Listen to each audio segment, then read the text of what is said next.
మా హస్బెండ్ వేరే government job చేసేవాళ్ళు.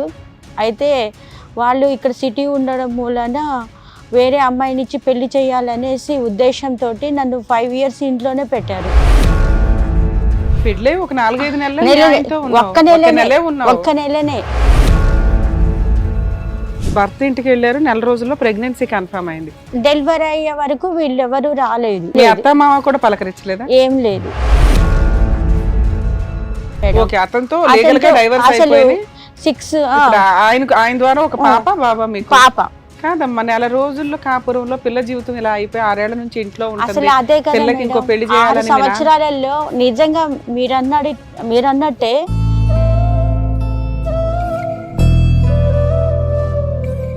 ఇంకో వ్యక్తి పరిచయం అయ్యాడు 95-96 లో. భర్త ఇచ్చిపెట్టి అమ్మగారి ఇంట్లో ఉంటే ఎంత ఇబ్బంది అవుతుందో అనేసి ఇంకా ఆ టైంలో తను చేసుకుంటా అన్నాడు కదా, అందరు కలిసని రిజిస్టర్ ఆఫీస్లో వెళ్ళి రిజిస్టర్ మ్యారేజ్ చేసుకొని ఫంక్షన్ కూడా జరిపారు.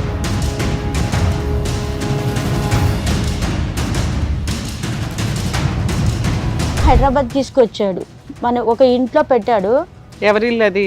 అది వాళ్ళ బంధువులు ఎవరిదో. ఎందుకని? కాపురానికే తీసుకెళ్ళాలి కదా, రిజిస్టర్ మ్యారేజ్ చేసుకున్నాడు. తనకు మోసం బుద్ధి ఉంది కాబట్టి, నాకు తెలియదు కాబట్టి. ఈ అన్నదమ్ములు ఇద్దరు ఒకే మ్యారేజ్ చేసుకోబోతున్నారు. ఒకేసారా? ఒకే అమ్మాయినా? ఒకేసారి. నైట్కు నేను ఫోన్ చేశాను. ఫోన్ చేస్తే అవతల వ్యక్తి వాళ్ళ మామయ్య నన్ను పెళ్లి చేసుకున్నాడు, మ్యారేజ్ ఫొటోస్ ఉన్నాయి, రిజిస్టర్ ఉందండి అని చెప్పాను నేను. అదేంటమ్మా పెళ్ళి అయిందనేసి చెప్పాడు. సో వాళ్ళ ఇప్పుడు అందం కోసం నిన్ను, డబ్బు కోసం అమ్మాయిని పెళ్లి చేసుకున్నాడు. మా నాన్నకు 5 సంవత్సరాలకి నేను పుట్టాను. అందులో చేస్తే సుఖం లేదు, ఇప్పుడు చేస్తే ఇట్లా అయిపోయిందండి. ల్యాండ్ ఫోన్కి ఫోన్ చేస్తే ఏడ్చాడు, మేడం క్షమించు, నేను నాకేదో మా అమ్మ వాళ్ళు. అమ్మా ఇంకో పెళ్ళే చేసేసుకున్నారు తల్లి, నువ్వెట్లా క్షమిస్తావు? రన్నింగ్ అవుతున్నా, మీరిద్దరు కలిసి 5 ఏళ్ళు కాపురం చేస్తున్నా 498 కేసు రన్ అవుతుంది. నువ్వు కేసు విత్డ్రా చేసుకో. ఇప్పుడు నేను నమ్మాను, 4 years నమ్మాను. నమ్మేసి సరే అనేసి కేసు విత్డ్రా చేసుకున్నాను మేడం. విత్డ్రా చేసుకున్న క్షణమే మేడం వీళ్ళ కేసు నడుస్తుండగానే వీళ్ళు వేరే సంబంధం సర్చింగ్ చేస్తున్నారు. మళ్ళీనా? మూడో పెళ్లి కోసం రెడీ అవుతున్నాడా? సరే, ఇప్పుడు మూడో పెళ్ళం నన్ను ఎంత టార్చర్ పెడుతుంది ఇప్పుడు మేడం. ఎంత టార్చర్ అంటే మేడం, స్టార్ట్ అయ్యింది అప్పుడు నేను ప్రెగ్నెంట్ మేడం. పాపను చంపేశారు వీళ్ళు. 6 నెలలు ఇంటి రెంట్ కట్టక, తిండి పెట్టక.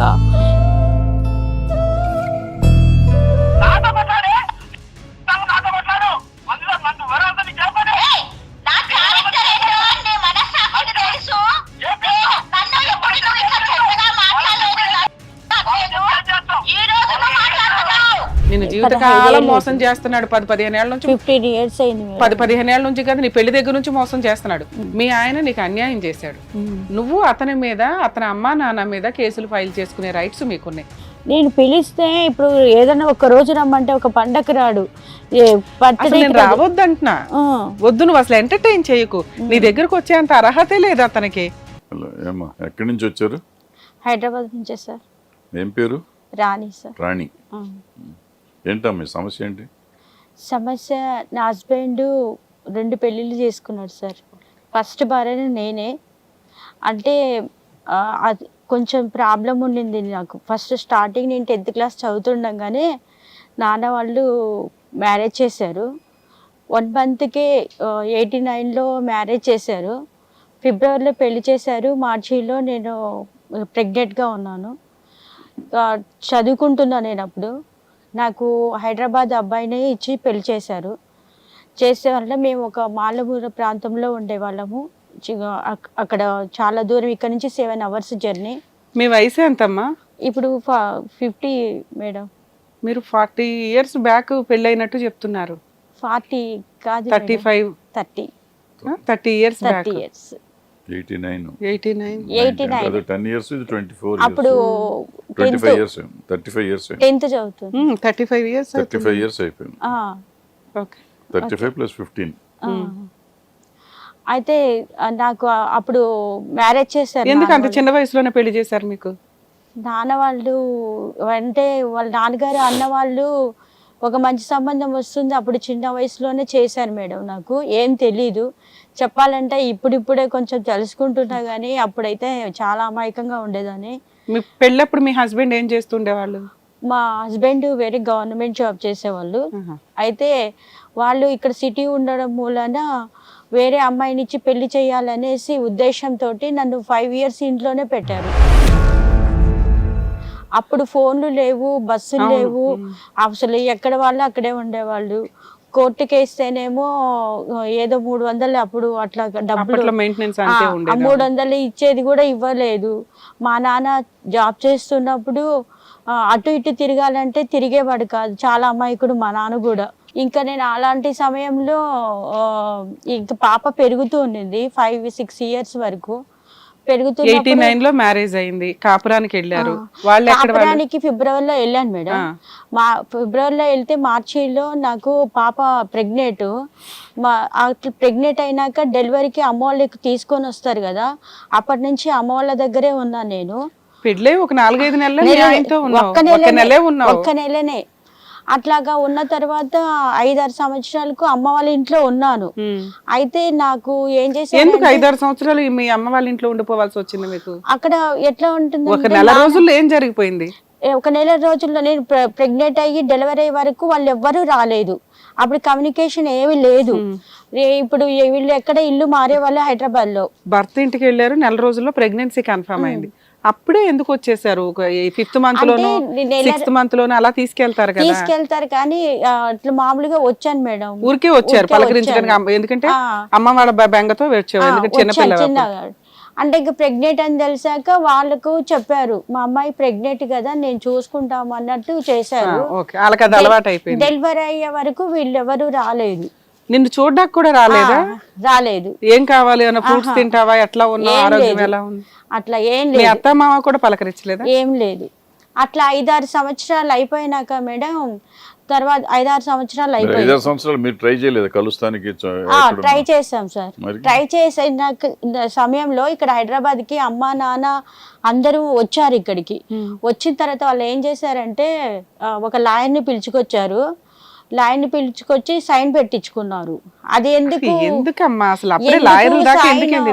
నెల రోజుల్లో మీకు ఏం జరిగిపోయింది? విడిపోవడానికో గొడవ పడ్డానికి? అంటే వాళ్ళ అత్త కూతురుని ఎవరన్నా ఇచ్చి పెళ్లి చేయాలన్న, అది నెల ముందే చేస్తే నీతో పెళ్లి చేసుకోకుండా ఉంటే సరిపోయేది కదా మేడం. ఇప్పుడు అది సమస్య అయిపోయిందాక అది క్లోజ్ అయింది మేడం. ఎందుకంటే 6-7 years అయ్యాక రాకపోతే వాళ్ళు లాయర్ తోటి సంతకాలు పెట్టించుకున్నారు కదా, వాళ్ళు మ్యారేజ్ చేసుకున్నారు, డివర్స్ ఇచ్చేసినారు అనేసి అది వేరే పార్టీ మేడం. అతనితో లీగల్ గా డైవర్స్ అయిపోయింది. 6 ఆయన ద్వారా ఒక పాప 1 month వరకే ఉన్నా. అసలు 6-7 years వరకు కూడా అమ్మల ఇంట్లో కూడా ఇల్లు దాటి బయటికి వెళ్ళేదాన్ని కాదు. పాల ప్యాకెట్ కూడా తెచ్చుకున్న బజార్ కూడా తెలీదు. అలాంటి సమయంలో మా హస్బెండ్ హైదరాబాద్ లోనే ఉంటాడు. అక్కడికి ఊర్లోకి వచ్చాడు అనమాట. ఊర్లోకి వచ్చి నన్ను చూసి, అరే నాకు తెలిసి ఈ అమ్మాయి నేను చదివి ఇప్పుడు రెండో హస్బెండ్. ఓకే, మీకు రెండో మ్యారేజ్. ఓకే, ఫస్ట్ హస్బెండ్ తో పెళ్లి అయ్యింది, ఒక 1 month ఉన్నారు, ఈలో ప్రెగ్నెన్సీ, 6 years ఆఫ్ సపరేషన్. వాళ్ళు ఒక అడ్వకేట్ ద్వారా వచ్చారు, లీగల్ గా డైవర్స్ అయిపోయినాయి, ఎవరి దారిని వాళ్ళు ఉంటున్నారు. ఈ లోపు ఈయన అంటే ఇప్పుడు 89 అంటే ఒక 95 లో ఇంకో వ్యక్తి పరిచయం అయ్యాడు, 95-96 లో. అతను ఎలా పరిచయం? అతని స్టోరీ. అతని పరిచయం నాకు అసలు తెలియదు మేడం. మేము మా పక్కనింటి వాళ్ళ మ్యారేజ్ కోసం అని అప్పుడే నేను వెళ్ళింది 5 years తర్వాత. మ్యారేజ్ పక్కన అవుతే మ్యారేజ్ కోసం పక్కనే కదని మమ్మల్ని పంపించారు. మ్యారేజ్ లో నన్ను చూశారు. పెళ్లికి ఏదో వెళ్తే నిన్ను చూసి బాగున్నావు అమ్మాయి చూసి, ఈ అమ్మాయి నాకు తెలుసు చూసి ఈ అమ్మాయి తెలిసి అంటే పక్కన వాళ్ళు చెప్పారు, వీళ్ళు చాలా మంచి వాళ్ళు, కానీ ఇట్లా అయిపోయింది పరిస్థితి, ఈ అమ్మాయి ఇట్లా ఉంది అని. పెళ్లి అయ్యింది, భర్త విడాకులు అయింది, బాబున్నాడా? పాప ఉంది, పరిస్థితి ఇట్లా ఉంది అని అంటే తను ఏం చేశాడంటే, అమ్మోళ్ళందరినీ ఇప్పుడు ఒప్పించలేను కాబట్టి అని అందరినీ కలిసి ఫ్రెండ్స్ అందరి కలిసి వాళ్ళతో మాట్లాడి. ఎవరితో? మీ పేరెంట్స్ తోట? పేరెంట్స్తో మాట్లాడితే నాన్న గవర్నమెంట్ జాబ్ కాబట్టి వద్దన్నాడు. ఎవరికి గవర్నమెంట్ జాబ్? మా నాన్న. ఆయన గవర్నమెంట్ జాబ్?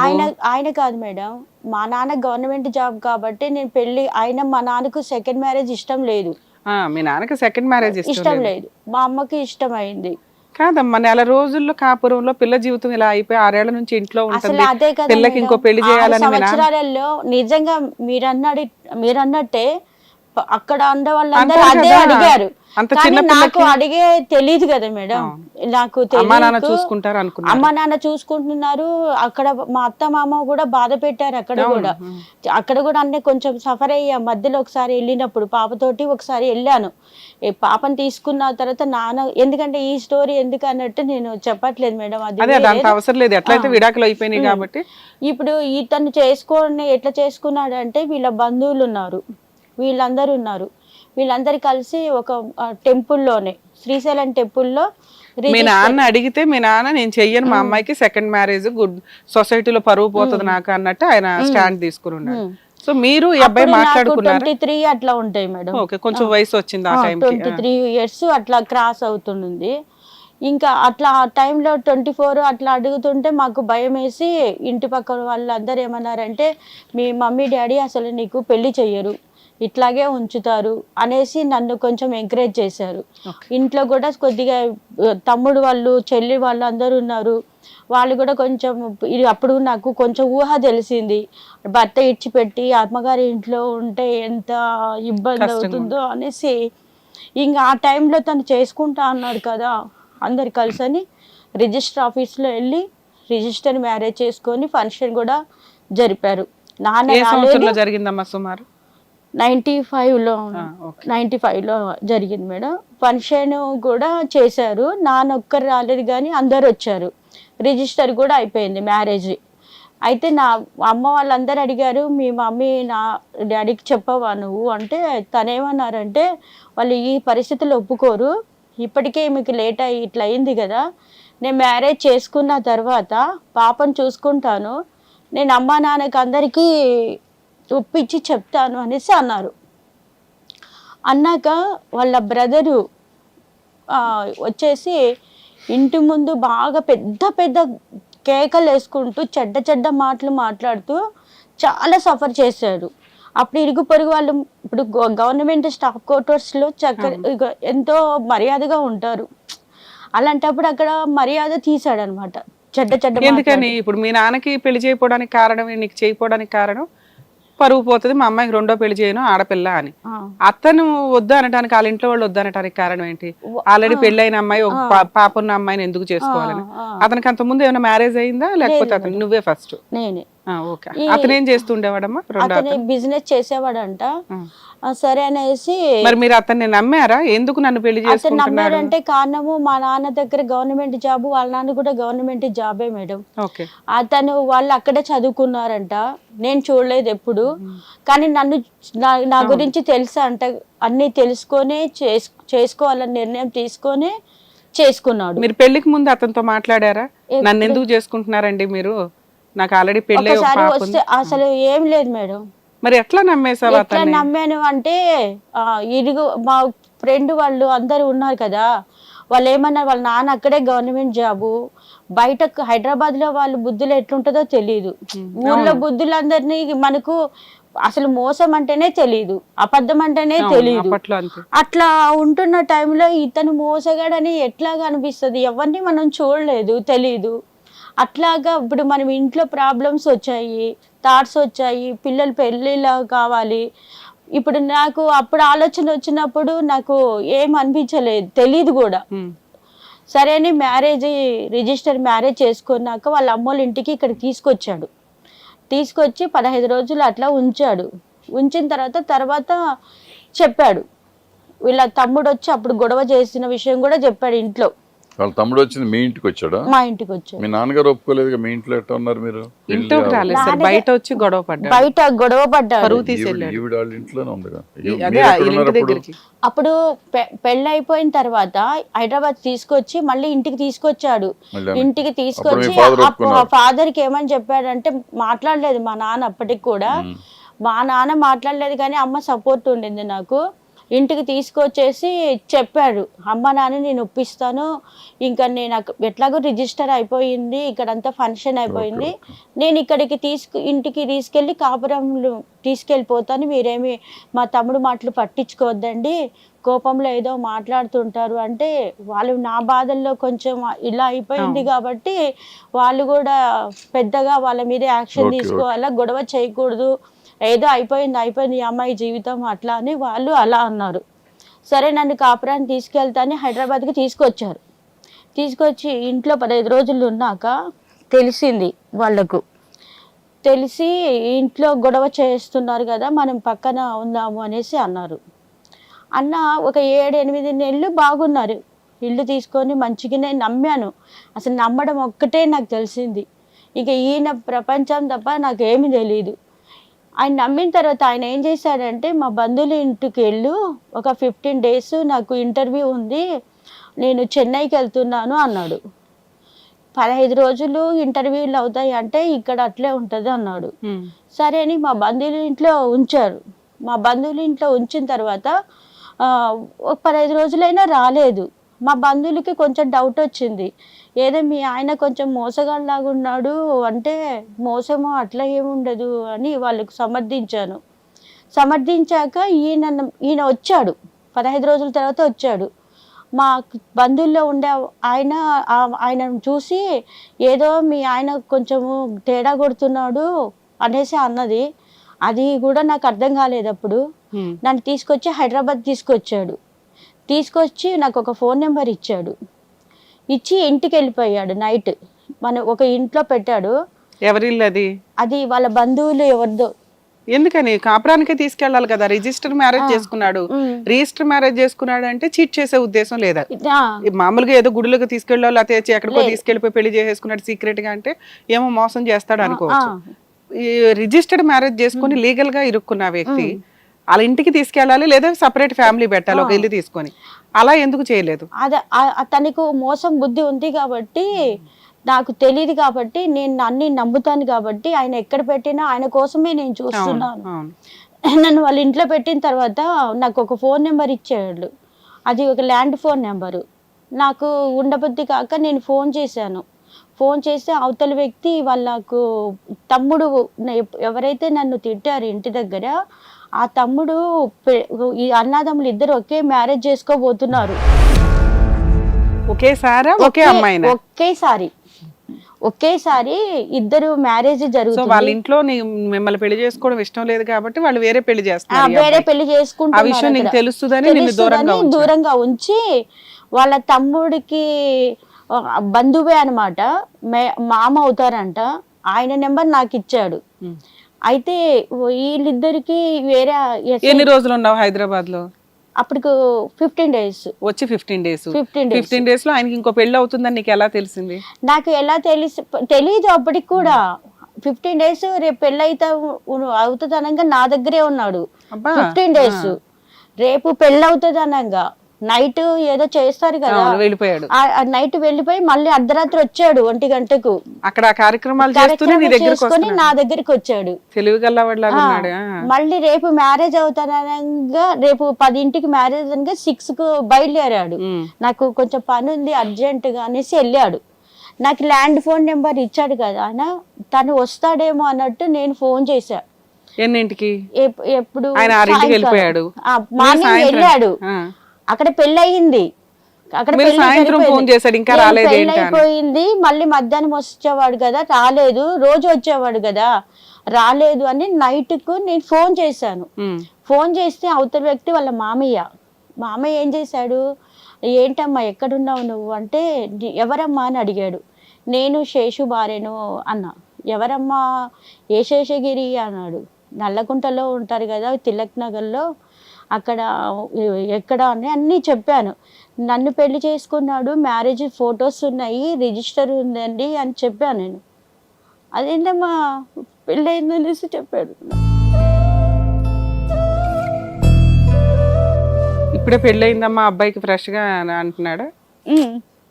అప్పుడు నీ విషయం వాళ్ళ ఇంట్లో వాళ్ళకి తెలియదు, వాళ్ళ తమ్ముడికి తప్ప ఎవరికి తెలియదు. అయితే అప్పుడు మేడం అమ్మ నాన్న ఎవరు కూడా నన్ను యాక్సెప్ట్ చేస్తారా? అవును, ఎవరు లేరు నాకు హైదరాబాద్లో. అతన్ని నమ్ముకొని వచ్చేసావు. అతను నమ్ముకొని వచ్చాను. ఇంక అసలు కళ్ళు తిరిగి పడిపోయాను మేడం. అక్కడ ఎవ్వరూ లేరు అసలు. నేను చెప్పాను ఇప్పుడు ఇన్ని సంవత్సరాలు అయింది కాబట్టి ఆ సిచ్యువేషన్ ఏడ్చి ఏడ్చి ఏడ్చి నేను ఇప్పుడు కొంచెము ఇది అయ్యాను. కానీ ఆ స్థితిని తలుచుకుంటే మేడం, నన్ను ఆదరించి వాళ్ళు లేక, కనీసం ఓదార్చే వాళ్ళు లేక, నేను ఎంత నరకం అనుభవించాను ఆ క్షణం అసలు.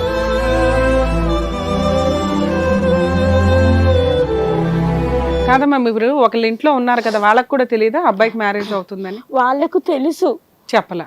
చెప్పలేదు. వాళ్ళంతా గూడుపుటాన్ని చేశారు. ఈమెను ఎక్కడికి బయటికి పంపించద్దు, ఎవరితోటి మాట్లాడుకోకుండా, ఏం తెలియకుండా. ఎందుకు మిమ్మల్ని ఎంత మోసం చేయాల్సిన అవసరం ఏముంది? ఎక్కడో ఒక ఇంట్లో నీ పని నువ్వు చేసుకుంటున్నావు, నువ్వెవరో కూడా తెలియదు. అందంగా ఉన్నావేమో ఆ రోజుల్లో, తీసుకుని వెళ్ళిపోయి పెళ్లి చేసుకుందాం అనుకోవడానికి ట్రాపే చేయొచ్చు. నువ్వు బయటపడవు కాబట్టి లీగల్ గా పెళ్లి చేసుకున్నావు. బయటికి తెలియదు కదా మేడం, లీగల్ గా పెళ్లి చేసుకుంటేనే ఈ అమ్మాయి బయటకు వస్తుంది అనుకున్నాడా? ఎందుకంటే నేను ఇంటికి వచ్చిన మగ పిల్లలతో కూడా మాట్లాడితే కూడా మా అమ్మ నాన్న ఒప్పుకోరు. ఇంటికి ఎవరైనా హాల్లో వస్తే మేము లోపలికి వెళ్ళిపోవాల్సిందే. తర్వాత ఏం చేశారమ్మా? ఇంకా నైట్ తెలిసింది మీకు విషయం? నేను తెలిస్తే వాళ్ళ అడ్రస్ చెప్పమ్మా అంటే నాకు ఎట్లా తెలుస్తుంది అడ్రస్? సరే అనేసి అక్కడ పక్కన వాళ్ళకు ఎవరికో చెప్తే అడ్రస్ చెప్పారు. చెప్పంగానే సరే అనేసి వాళ్ళు నన్ను ఇంటికి తీసుకెళ్ళారు. మొదటి పాప ఎక్కడుందమ్మా? మొదటి అమ్మోళ్ళ ఇంట్లోనే ఉంది. నువ్వు ఒక్కదానివే ఉన్నావు హైదరాబాద్? అప్పుడు నేను వాళ్ళ ఇంటికి వెళ్ళాం మేడం. ఎంతో నువ్వు అటు ఇటు తిప్పితే 15 రోజులు కాపురమే చెప్తున్నావు. అప్పుడు అంటే అటు ఇటు తిప్పి 15 రోజులు కాపురం చేశాడు. అంతకు ముందు కూడా అమ్మోళ్ళ ఇంట్లో వదిలిపెట్టి ఎక్కడంటే ఒక్కడ వదిలిపెట్టేసి తిరుగుతూనే ఉంటాడు. పెళ్లికి ఈ సెకండ్ పెళ్లికి ఎన్ని నెలలు గ్యాప్ ఉందమ్మా? మీతో మ్యారేజ్ కి ఇప్పుడు రెండో పెళ్లికి అతనికా మేడం? ఒక 5-6 నెలలు ఉంటాయి. 5-6 నెలల్లో ఒక 2 months నీతో కాపురం చేశాడా? ఊరికి అటు ఇటు తిరుగుతూ ఉంటాడు. ఇప్పుడు అసలు మోసం చేస్తారనేది ఊహ మాకు తెలీదు. ఇంకా అసలు మొత్తం ప్రాణం మొత్తం తనకే ఇది పెట్టుకున్నా. ఇంకా వాళ్ళ ఇంట్లో పెట్టేసుకున్నారు. నైట్ మొత్తం ఏడుస్తున్నా మేడం. వాళ్ళ ఇల్లు దొరికిందా? ఇల్లు దొరికి పట్టించుకున్నావా? అతన్ని పట్టుకున్నావా? అంతకు ముందు నన్ను 15 రోజులు ఉంచాడు కదా మేడం స్టార్టింగ్ లో. వాళ్ళ మామయ్య వాళ్ళ ఇల్లు కూడా వాళ్ళ ఇంటి ఎదురుగానే ఉంటుంది. వాళ్ళ ఇల్లు మీకు తెలుసు? మరి అసలు వాళ్ళ ఇల్లు తెలుసు కానీ హైదరాబాద్ అడ్రస్ తెలియదు. ఎటు అసలు ఇప్పుడంటే తెలుస్తుంది మేడం. అప్పుడు ఏం తెలుసు మేడం? ఊర్లో ఉండే వాళ్ళము, సిటీలో అసలు ఏం తెలుస్తుంది మేడం? అక్కడ నుంచి ఎదురుగానే వాళ్ళ మామయ్య ఉన్నారు. వాళ్ళ మామయ్య తీసుకొచ్చుకున్నారు నన్ను ఇంటికి. తీసుకొచ్చుకొని అక్కడ ప్రెసిడెంట్ శ్యామరావు గారు అని ఉన్నారు. ఆయన ఏం చేశాడంటే అన్ని కలెక్షన్ చేసుకున్నారు. ఏంటమ్మా ఏం కదా అంటే మ్యారేజ్ ఫొటోస్ ఉన్నాయి అంటే మ్యారేజ్ ఫొటోస్ ఇచ్చా. సర్టిఫికేట్ ఉందా అంటే నేను తెచ్చారమ్మా మ్యారేజ్ ఫొటోస్ ఇప్పుడు చెప్తాను మేడం. మ్యారేజ్ ఫొటోస్ సర్టిఫికేట్లు శ్యామరావు గారికి ఇస్తే మా అమ్మ వాళ్ళకు కాల్ చేశారు. ల్యాండ్ ఫోన్కే అప్పుడు ల్యాండ్ ఫోన్ ఉంది, ఫోన్ చేశారు ఇట్లా అయింది అట్లా అంటే మా వాళ్ళు షాక్ లోనే ఉన్నారు మేడం. అవును, వాళ్ళకి ఇంకా షాక్. అసలు ఆడపిల్ల కదా మేడం. మా నాన్నకు 5 సంవత్సరాలకి నేను పుట్టాను.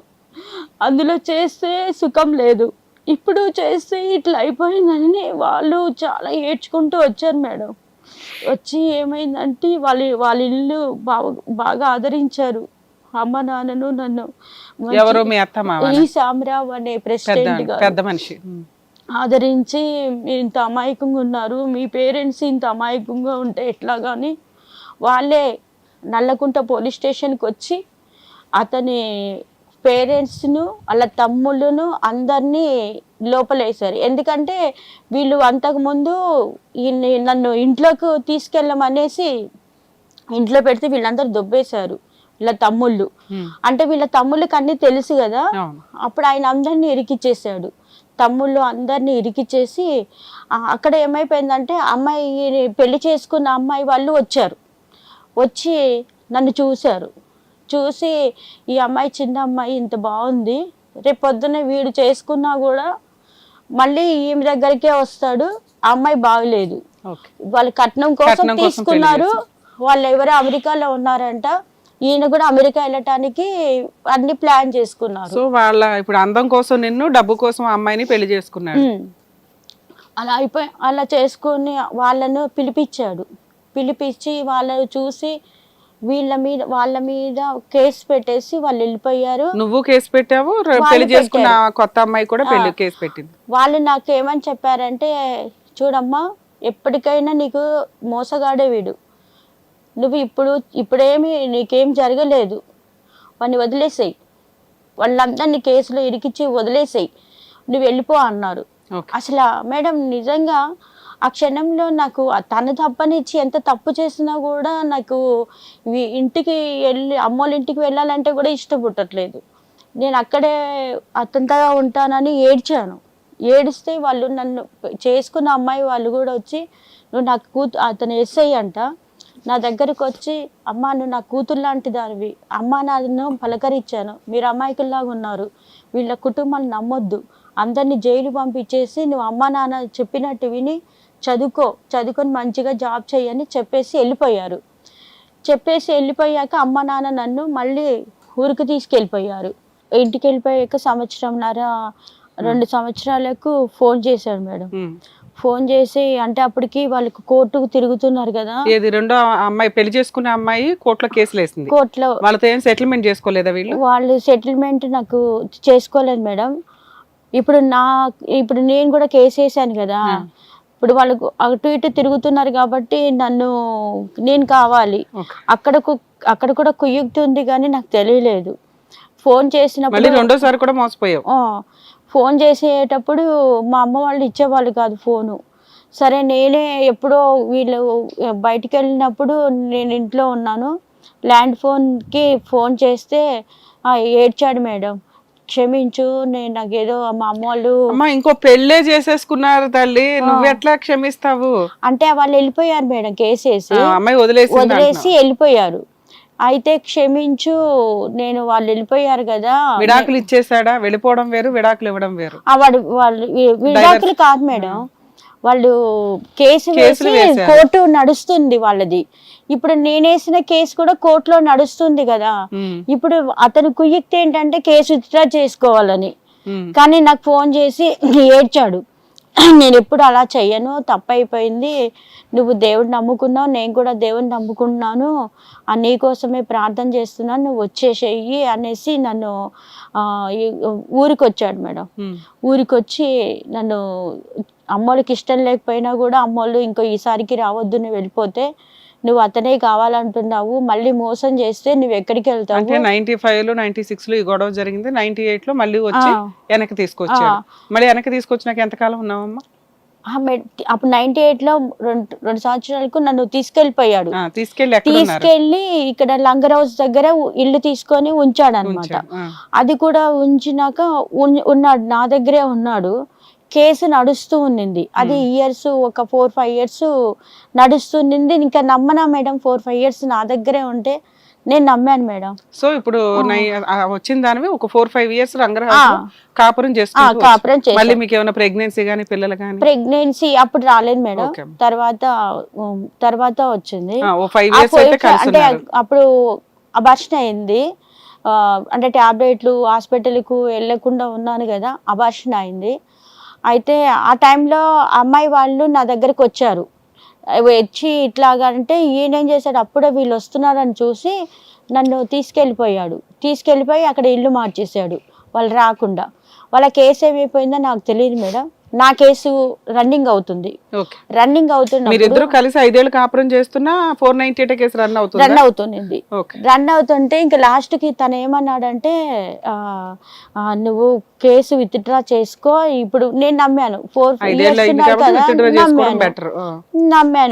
నమ్మేసి సరే అనేసి కేసు విత్డ్రా చేసుకున్నాను మేడం. విత్డ్రా చేసుకున్న క్షణమే మేడం వీళ్ళ కేసు నడుస్తుండగానే వీళ్ళు వేరే సంబంధం సర్చింగ్ చేస్తున్నారు. సరే ఇప్పుడు మూడో పెళ్ళం నన్ను ఎంత టార్చర్ పెడుతుంది, ఇప్పుడు నన్ను చాలా భయంకరంగా మేడం. ఇప్పుడు వీళ్ళు సర్చింగ్ చేస్తున్నారు, నాకు తెలియలేదు.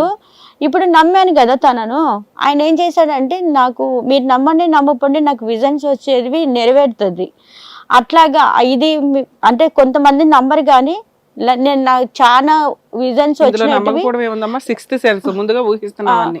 అన్ని నేను లేదు మేడం, చూసింది ఏది జరిగితే అదే జరుగుతుంది. చాలా మందికి తెలుసు అది, తనకు కూడా తెలిసి తను కొన్ని భయపడ్డాడు. నీకు ఈ అమ్మాయికి ముందే తెలిసిపోతున్నాయి అన్ని అన్ని అని ఊహలో అని. ఇప్పుడు కూడా తెలుసు, నాకు ఏదన్నా కళ వచ్చింది, ఈయనకి ఏం జరిగేది, ఎక్కడ ఎవరు ఏం చేసేది వచ్చితే మటుకు ఖచ్చితంగా నెరవేరుతాయి మేడం. అట్లాగా నాకు ఏమైపోయిందంటే మేడం, కళ చూస్తున్నా తనకు పెళ్ళైనట్టు, ఇంటి ముందు పందిరేసినట్టు అంతా. మీ ఆయనకి మూడో పెళ్లి అవుతున్నట్టు నీకు కల వచ్చింది. అన్ని జరిగిపోతున్నాయి. ఇదేంటి నాకు ఇట్లా వస్తుంది అని అనుకుంటున్నాగా సాయంత్రం వీళ్ళ తమ్ముడు వచ్చాడు ఇంటికి. ఎప్పుడు రాడు, వీళ్ళ తమ్ముడు వచ్చాడు. ఏదో అప్పట్లో గొడవ పడి మీ ఇంటి ముందు పరువు తీసిన వ్యక్తి. ఈ ఏంటి వచ్చాడు, నాకు సంతోషం వేస్తుంది కదా మేడం, కుటుంబం లేదు, 5 ఏళ్ళు అయింది కదా, కలిసిపోయారేమో, నిన్ను కలుపుకున్నారేమో అనుకున్నావు. ఏంటి వచ్చావు చిట్టి అంటే, నా అమ్మ నాన్నకి ఇద్దరికి బాగలేదు, సీరియస్ ఉంది, అన్నం తీసుకెళ్దామని వచ్చాను అన్నాడు. అంటే నేను అంటే నన్ను ఎట్లా నమ్మించాలో అలా నమ్మిస్తున్నారు వీళ్ళు. సరే వెళ్ళమని చెప్పాను, వెళ్ళాడు. ఎందుకంటే అప్పుడంతా నా దగ్గరే ఉంటున్నారు కదా, డౌట్ లేకుండా. నాకు ఎట్లా వస్తుంది మేడం డౌట్, కానీ డౌట్ వస్తుంది అంటే నాకు ఇలా విజన్ వచ్చింది కదా, వీళ్ళ తమ్ముడు వచ్చాడు అనేది కొంచెం ఎక్కడో గుచ్చుకుంటుంది. అంటే నాకు ఈ విజన్ కరెక్ట్ జరుగుతుంది, వీళ్ళ తమ్ముడు వచ్చాడు ఏంటి మళ్ళీ ఏమన్నా, అప్పుడప్పుడే నాకు తెలివి అనేది కొంచెం కొంచెం ఆలోచన, వీళ్ళ పద్ధతులు, వీళ్ళవి 5 ఏళ్ళు ఉన్నాను కదా తనతోటి, వీళ్ళు ఎవరితో ఫోన్లో మాట్లాడినా అబద్ధాలు చెప్తారు, ఇక్కడున్నా అన్ని అక్కడ ఉన్నానని. సరే అవన్నీ నచ్చే వెళ్ళావు, నమ్మావు, కనీసం ఇక నుంచి వదలడు నిన్ను అని. తెరా చూస్తే ఇంకో పెళ్లి చేసుకున్నాడా? నేనైతే విజన్ చూశాను, మాకు తెలిసిన వాళ్ళకు చెప్పాను అక్కడ, నాకు ఇట్లా విజన్ వచ్చింది, ప్లీజ్ కొంచెం వెళ్ళి చూడరా, ఎక్కడ నాకు తెలీదు, పోయి చూడరా, అడ్రస్ అయితే చెప్తాను కానీ ఎట్ట వెళ్ళాలో తెలియదు అని. సరే వాళ్ళు ఏమన్నారంటే, నీ మూఢనమ్మకాలు, నువ్వు ఆ భయం ఉంది నీకు అనుమానం కాబట్టి ఆ అనుమానం నీకు నిజం చేయడానికి వెళ్దాం పదా అన్నారు. నాకెందుకు ధైర్యం లేదు, పోండి మీరు వెళ్ళి చూసిరా పోండి అంటే, అక్కడికి వెళ్ళి వాళ్ళు నేను ఎట్లా చెప్పానో అక్కడ అంతే జరుగుతుంది. పెళ్లి జరుగుతుంది. అప్పుడైనా గబగబా వెళ్ళావా? ఈసారి వెళ్ళాను మేడం. నేను వెళ్తున్నానని తెలిసి నేను అక్కడ బయట గొడవ అంటే చెప్తున్నాను, ఇలా జరుగుతుందని నేను మాట్లాడుతుండగానే నా కనుగప్పి వీళ్ళిద్దరు వెళ్ళిపోయారు మేడం. ఎక్కడికి ఎక్కడికి వెళ్ళిపోతున్నారో తెలీదు. నేను అక్కడ ఎక్కడికి అయిపోయింది మేడం. నేను వెళ్ళిపోయి వాళ్ళ అన్న వాళ్ళ వదినకు చెప్పాను, పెళ్లి ఫోటోలు చూపించాను, నాకు పెళ్ళి అయిపోయిందని. నేను ఈయనకు ఫోన్ చేస్తే ఆ ఫోన్ ఆమెకి ఇచ్చాడు. నిజంగా మేడం పెళ్ళయ్యి పెళ్లి కూతురు ఎట్లా ఉంటుంది, మాట్లాడుతుందా మేడం? అసలు నేనైతే షాక్ అయిపోయా. చెడ్డ మాటలు రివర్స్ గా నన్ను అన్నది, నీకెన్ని నన్ను అన్నది నీకెన్ని పెళ్ళిళ్ళు అవుతాయి, ఎంతమంది మొగుళ్ళు కావాలా, ఇట్లాగా నాకు రివర్స్ చేసింది. ఇంకా ఈయన ఇట్లా జరిగిందని చెప్పినట్టున్నాడు తనకు. ఇంకా నాకు మేడం ఎంత టార్చర్ అంటే మేడం స్టార్ట్ అయింది. అప్పుడు నేను ప్రెగ్నెంట్ మేడం. నేను ప్రెగ్నెంట్ అని తెలీదు కానీ వీళ్ళకి పెళ్ళయింది. నేను ప్రెగ్నెంట్ అని చెప్దామనే లోపల నాకు ఈమె తిట్టడం మొదలైంది. నేను ఇంటి పక్కల వాళ్ళందరికీ ఎక్కడున్నానని ఇప్పుడు మేడం నేను ఎక్కడో రామంతపురంలో ఉన్నాను. తనకు ఇప్పుడు పెళ్లి చేసుకున్న ఆమెకి ఎట్లా తెలుస్తుంది? నేను పిచ్చి చెప్పే నమ్మాను. ఆమె మా అత్త ఇద్దరు వచ్చి రెంటుకుంటున్న ఆమెతోటి నేను గొడవ చేస్తున్నాను. నన్ను ఇట్లా అయ్యింది, ఈమెకి ఇట్లా ముందు పెళ్ళయింది, పాప ఉంది, నా కొడుకు కోడళ్ళు. నీకు ముందు పెళ్ళయింది, విడాకులైంది. ఇప్పుడు మీ ఆయన అయితే నిన్ను తెలిసే పెళ్లి చేసుకున్నాడు కదా, వాళ్ళు తెలిసి ఇప్పుడు రెండో పెళ్లి చేశారు కదా, జైలుకి వెళ్ళి వచ్చారు కదా మేడం. ఎట్లా జైలుకి వెళ్ళి వచ్చారు వీళ్ళందరూ. అయినా కూడా నాకు భయం వేసేది. దృష్టిలో అబ్బాయి ఎన్ని పెళ్లిళ్ళైనా చేసుకోవచ్చు, అమ్మాయి రెండో పెళ్లి చేసుకోవడం తప్పు. అంటే నేను భయపడుతున్నాను కదా మేడం. నాకు ఎందుకు భయపడుతున్నా అంటే, ముందు పెళ్ళయింది, అప్పట్లో సెకండ్ మ్యారేజ్ అంటేనే ఒకలాంటి భయము. ఆ మాట బయటకు వచ్చి నన్ను ఎక్కడ బదలం చేస్తారో, నలుగురు వింటారో అన్న భయం నాకు ఉండింది. ఆ భయం నన్ను క్యాచ్ చేసుకున్నాడు మేడం. ఎక్కడ పోతే అక్కడ ఇంకా డెలివరీకి నన్ను హాస్పిటల్కి తీసుకెళ్ళాలి కదా మేడం. 9 నెలలు వస్తున్నాయి, ఏ రోజు ఇంటికి రెండో అతనితో ఒక ప్రెగ్నెంట్ అమ్మా. ఎప్పుడమ్మా? 14, 15 మేడం. 2014-15 15లో. ఆ పాప ఏమైనా కాదు మేడం, చనిపోయిన ఆ పాపను చంపేశారు వీళ్ళు. ఫస్ట్ అమ్మాయి ఎక్కడుంది? ఫస్ట్ అమ్మాయి ఇప్పుడు ఊరికి వెళ్ళింది మేడం. ఎంత అమ్మాయి వయసు ఎంత ఉంటుంది? పెళ్ళైపోయిందా? పెళ్ళైపోయింది మేడం. పెళ్ళయింది. ఇప్పుడు ఇప్పుడు ఇప్పుడు ప్రెగ్నెంట్ అయ్యి డెలివరీ 2014-15లో నీకు రెండో ఇతనితోటి హస్బెండ్ తోటి ఒక బాబు తర్వాత అయితే మేడం ఎట్లా ఇప్పుడు ఈ మూడో వైఫ్ ఉండగానే నీతో కాపురం చేయడం, నిన్న హాస్పిటల్ కి తీసుకెళ్ళడం ఇవన్నీ హాస్పిటల్ కి ఒకసారి తీసుకెళ్ళాడు మేడం. 9 months డెలివరీ టైం వచ్చింది ఆ నెలకి ఎస్కేప్ అయిపోయాడు. ఫోన్ చేస్తే లేదు. ఒక రోజు మేడం దసరా సెలవులకు అందరు వెళ్ళిపోయారు, కరెంటు లేదు. రాత్రి అర్ధరాత్రి మేడం ఫోన్ చేస్తున్నా మేడం, నొప్పులు వస్తున్నాయి. ఫోన్ చేస్తుంటే కూడా హలో హలో అంటాడు, కట్ చేసి స్విచ్ ఆఫ్ చేసి పెట్టాడు. కనీసం డెలివరీ టైం వచ్చింది, పెయిన్స్ వస్తున్నాయా, అర్ధరాత్రి అయింది చెప్పాను, మెసేజ్ పెట్టాను, కరెంటు లేదు వర్షం వస్తుంది అంటే కూడా నన్ను స్విచ్ ఆఫ్ చేసి పెట్టాడు. ఫుల్గా డెలివరీకి ఎవరున్నారమ్మా మీకు? అమ్మ మేడం. డెలివరీ ఖర్చులు ఎవరు పెట్టుకున్నారు? అమ్మ. అయితే పాప గుమ్ము నీరు తాగి వెంటనే వెంటిలేషన్ లో పెట్టారు. 1,00,000 రూపాయలు దాకా అవుతుందంటే 15 రోజులు చూడడానికి కూడా రాలేదు. 15 రోజుల తర్వాత ఊరికే వచ్చి విజిటింగ్ లాగా వచ్చి వెళ్ళిపోయాడు. పాప ఏమైంది? అప్పుడు పాప బానే ఉంది మేడం. ఎప్పటిదాకా ఉంది పాప? పాప 5 years వరకు ఉంది. ఆ పాప 5 years ఇంకా 2020 దాకా ఇలాగే కాపురం నడుచుకుంటూ వచ్చింది, పోట్లాడుకుంటూ ఇవి అవి. ఎందుకంటే పాప పుట్టింది, ఇంకా నాకు ఎవరు సపోర్ట్ లేరు. మీ ఆయనకు మూడో భార్యకి పిల్లలు పుట్టారా? లేదు మేడం. ఓకే, ఇప్పటిదాకా కూడా లేరు. ఇప్పుడు నాకు వీళ్ళ భయంతో ఈయన ఏం చెప్పాడంటే, వాళ్ళు 1 గంట కూడా నాతో చూడలేదు మేడం. దాంతో పెళ్ళయింది, ఇంటికి 1 గంట వచ్చారంటే పెద్ద గొడవలు చేస్తారు. ఏమంటారు, ఇంటికి వచ్చి గొడవ చేసి ఇంకా నాకు అక్కడ పిల్లలు కూడా లేరు కదా, మరి ఆవిడతో ఎందుకు ఇంకా కంటిన్యూ అవుతున్నారు? 5 ఏమో తెలియదు మేడం, మరి ఇంట్లో పెట్టుకుని 5 సంవత్సరాల పాప అయితే ఇంకా అంచము వాళ్ళ తాత వీళ్ళ పోలికలతో చాలా అందంగా ఉండేది. 5 సంవత్సరాలు అయ్యాయి. 5 సంవత్సరాలు పడుతుంది అనగా ఇంటికి వచ్చాడు మేడం. ఒక 10 రోజులు ఎందుకు ఎప్పుడు లేడు, మరి అది ఉందో లేదో కూడా తెలియదు. ఎవరు చూసుకునే వాళ్ళమ్మా? అతను పంపించాడు. ఏంటి మేడం మీరు అది చెప్తే సిగ్గుపోతుంది మేడం. 6 నెలలు 7 నెలలు ఇంటి రెంట్ కట్టక, తిండి పెట్టక, ఇది పెద్ద స్టోరీలు. నేనేదో క్యాజువల్ గా ఇప్పుడు ఇట్లా అయిందని చెప్పాను.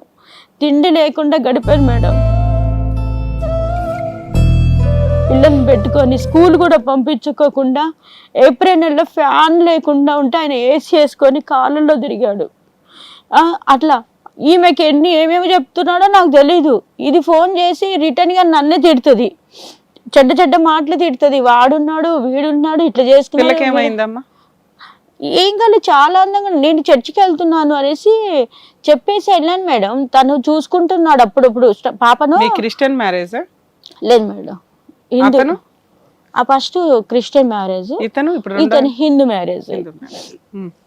పాపను చూసుకుంటున్నాడు మేడం, బాగా చూసుకుంటున్నాడు, తను చాలా ప్రేమగా చూసుకుంటున్నాడు అనేసి నమ్మాను. నేను సైలెంట్ లో పెట్టుకున్నా మేడం ఫోను. ప్రేయర్ లో బాగా ప్రేయర్ లో వస్తుంటే నేను సైలెంట్ లో పెట్టుకున్నాను. వేరే వాళ్ళకి ఫోన్ చేశారు, వేరే వాళ్ళు నాకు ఫోన్ చేశారు. ఏంటి నీకు ఎన్ని మిస్ కాల్ ఉన్నాయి చూడు అంటే, చూస్తే ఇది ఏమైందంటే పక్కన ఆమె ఫోన్ చేసింది. నేను దాని నోటితో చెప్పలేనమ్మా అన్నది, కానీ నేను ఇట్లా అనుకోలా, ఈయనకేమన్నా ఏంటో అనేసి. ఇంకా అసలు మా వాళ్ళు నాకు భయపడుతుంటే అక్కడే బిరివారి కార్లో తీసుకెళ్ళి ఇంటికి తీసుకెళ్లారు. ఇంటికి తీసుకెళ్లేసరికి జనాలు ఉన్నారు మేడం. అసలు నాకు అర్థం కాలేదు అసలు.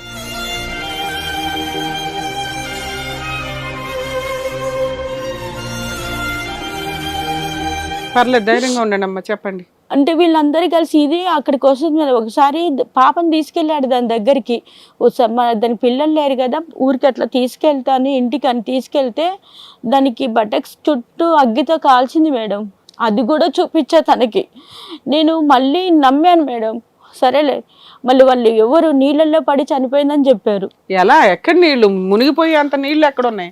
వాళ్ళు అంటే నేను చర్చికి వెళ్ళాను కదా, ఈయన ఏమని చెప్పాడంటే నాకు, నేను పాపకు కేక్ అవి చేద్దామని బేకర్ షాప్కి వెళ్ళాను, మరి ఈమె కూడా వచ్చిందేమో తెలీదు. వాళ్ళు చేయి కడుక్కోవడానికని వెళ్ళింది, నీళ్ళలో పడిపోయింది. అక్కడ ఏమి నీళ్లు ఉన్నాయి? అక్కడ బాప్టిజం ఇచ్చేందుకు చర్చిలో నీళ్లు పడిపోయింది అనేసి, మీరు కదా వెళ్ళారు, అంటే అక్కడ వేరే చర్చికి వెళ్ళాడు అనమాట. నేను నీకు వెళ్ళి కళలో ఒక చర్చికి నీళ్ళల్లో పిల్ల పడిపోతున్నట్టు ఏ కళ అయితే వచ్చిందో, పోనీ అది నిజం కాదు అని కూడా ఇంట్లో కూడా ఆ పిల్ల నీళ్ళల్లో పడిపోలా. వీళ్ళు ఎక్కడో కేసు కోసం బయటికి వెళ్ళారు, అక్కడ ఒక చర్చికి వెళ్ళారు, ఆ చర్చి దగ్గర బాప్టిజం నీళ్ళు ఏవైతే ఉంటాయో ఆ నీళ్ళలో పడిపోయాడు. అది అట్లా అయిపోయింది. ఇంకా చూడు మేడం, నాకు పాప ఈయన ఒక్కడే ఉన్నాడంటే థర్డ్ వైఫ్ కూడా ఉందా? థర్డ్ వైఫ్ ఆమె దగ్గరే ఉంటున్నాడు, నా దగ్గర ఉండట్లేదు. పిల్లని కేక్ కోసం మరి తీసుకెళ్ళి నాకు డౌట్ అదే కదా మేడం, నేను చర్చిలో ఉన్నా, ఇదే ఏం చేశారో వీళ్ళు ఏం చేశారో పాపనని. అసలు నువ్వు వెళ్ళిన గంట ప్రేయర్ కి పిల్లకి కేక్ తీసుకురావాల్సిన అవసరం ఏంటి? అదే కదా మేడం. ఇంకా నేను అంతకు ముందు కూడా ఇప్పుడు నేను ఎక్కడో, ఇదంతా 2020లో జరిగిందా? 2000లో జరిగింది. పాపని నేను ఇంట్లో తీసుకొని డెలివరీ ఇంట్లో తీసుకుంటా మేడం. నేను ఎక్కడో ఉన్నాను, ఇల్లు ఎట్లా తెలుస్తుంది మేడం? దాన్ని తీసుకొచ్చి వాళ్ళ అమ్మని తీసుకొచ్చి గొడవ పెట్టించేవాడు. అంటే నన్ను భయపెట్టి ఇలా గొడవలు జరుగుతున్నాయి. ఈ మూడో ఆవిడకి మీ ఆయనకి నీకు మధ్య ఈ డిస్ప్యూట్స్ అయితే నడుస్తున్నాయి. స్టిల్ ఇప్పటికీ అలాగే కంటిన్యూ అవుతుంది. ఇప్పుడు కాదు మేడం, ఇప్పుడు మీరు వినండి మేడం, వాళ్ళ ఆమె వాయిస్ ఏమైందంటే, ఫొటోస్ ఏంటమ్మా? ఇది వాళ్ళ బ్రదర్స్, వీళ్ళ పిల్లలు మేడం. అంత సాంప్రదాయంగా ఉన్నారు పూర్తిగా. ఇది వాళ్ళిద్దరు మేడం, వెనకాల ఎల్లో షర్ట్ వేసుకున్నారు. ఇది మేమిద్దరం మేడం. అసలు ఎవరు ఏం కేసులు వేయరా, ఏం పట్టించుకోరా? ఇంత విచ్చలవిడిగా పెళ్లిళ్ళు చేసుకుంటూ రోడ్ల వెంబడి పడి తిరుగుతా. ల్యాండ్ ఆర్డర్ అంటే భయం లేకుండా అయింది. ఎందుకు లేకుండా అయింది? మీరు సరిగ్గా ఫైటింగ్లు చేయకపోవడం వల్ల. సపోర్ట్ లేక మేడం, అమ్మ నాన్న చనిపోయారు ఆ టైంలో. ఇప్పుడు 2020లో ఇది అంతా అయ్యింది. ఇప్పుడు మీ ఆయన నువ్వు కలిసి ఉంటున్నారా, వస్తున్నాడా లేదా? మీరు ఎక్కడ ఉంటున్నారు? అసలు అందరు కలిసే ఉంటున్నాం మేడం. ఎట్లాగంటే నాకు పిల్లలు ఉన్నారు కదా, మా అమ్మాయిది కూడా హస్బెండ్ వేరే మ్యారేజ్ చేసుకున్నాడు. వీళ్ళిద్దరు ఒకటయ్యి అది కాపురం నాశనం అయిపోయింది. ఇప్పుడు నేను పాప పిల్ల ముగ్గురు ఇంట్లో ఉంటున్నాము. అప్పుడప్పుడు నేను బెదిరించినప్పుడు కేసు పెడతాను ఇట్లా చేస్తున్నప్పుడు ఇంటికి వస్తాడు, రెంట్ కట్టాడు, తిండి పెట్టాడు. పాప ఇప్పుడు మేడం మొన్న కరోనా వచ్చినప్పుడు, కరోనా వచ్చింది నాకు. కరోనా వచ్చాక ఏదో ఫ్యాక్టరీ పెడతానని ఢిల్లీకి వెళ్ళి వచ్చాడు. వచ్చిన తర్వాత వీళ్ళు ముగ్గురు కలిసి బాగా డబ్బులు అందరినీ మోసం చేసి, ఈయన మోసగాడే, బాగా డబ్బులన్నీ మోసం చేసి నల్లకుంటలో ముగ్గురు కలిసి ఇల్లు కట్టుకున్నాక నాకేమైనా అబద్ధం చెప్పాడు, నువ్వు కేసు పెట్టకు, నేను ఇద్దరిని వదిలేస్తాను, నిన్ను మా అమ్మని ఒప్పించేసి నల్లకుంటకి ఇంటికి తీసుకెళ్తానని చెప్పాడు.